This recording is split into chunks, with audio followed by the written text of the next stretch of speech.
बिस्मिल्लाहिर्रहमानिर्रहीम। इंसान बेदारी, मुसलसल खुद निगरानी, अपने आप पर महतात तनकीद और अपनी नीयतों व एमाल का बारीक बीनी से जायज़ा लेकर अपने अंदर उजब को पहचान सकता है। उसे खुलूस दिल के साथ खुदा से दुआ करनी चाहिए कि वो उसे उसकी अपनी कमज़ोरियों और अयूब की मारिफत अता फरमाए। ये बात याद रखनी चाहिए कि जब खुदा किसी को अपना दोस्त बनाता है तो सबसे पहले उसे अपनी कोताहियों और गलतियों का शूर अता करता है। ये बात ज़हन में रखो कि ज़िंदगी, ताकत, इल्म और दीगर तमाम कामयाबियां खुदा की सिफात का परतू हैं। हर नेक अमल, इबादत, सलाहियत और मौके उसकी नामत और फजल ही से हासिल होता है। उसकी इजाज़त के बगैर कोई मखलूक एक नेक अमल भी अंजाम नहीं दे सकती। अपने अब तक के नेक ऐमाल और इबादात पर नजर डालो। क्या वो वाकई खालिस थे, हर गलती से पाक और सिर्फ खुदा के लिए थे?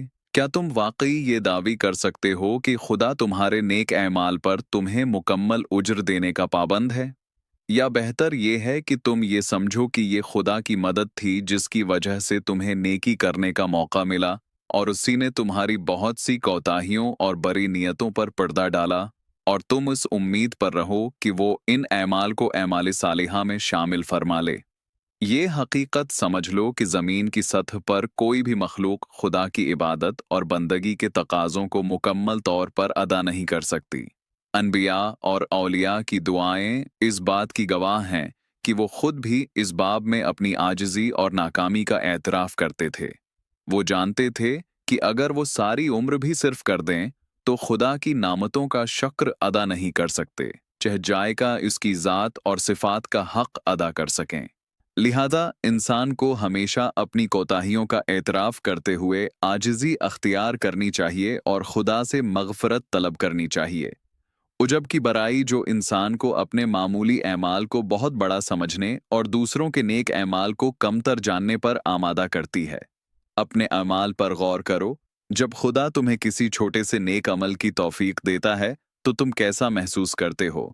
क्या ये तुम्हें खुदा के सामने आजिज और शुक्रगुजार बनाता है? तुम दूसरों के इसी तरह के नेक अमाल को किस नज़र से देखते हो?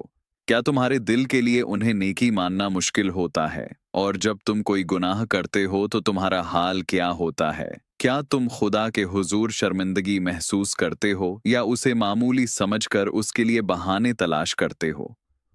दूसरों के ऐसे ही अमाल को तुम किस नज़र से देखते हो? क्या तुम उनके लिए खुदा से मग़फ़रत की दुआ करते हो? क्या तुम उन्हें गुनाह छोड़ने में मदद देते हो या उनके बारे में नफ़रत महसूस करते हो?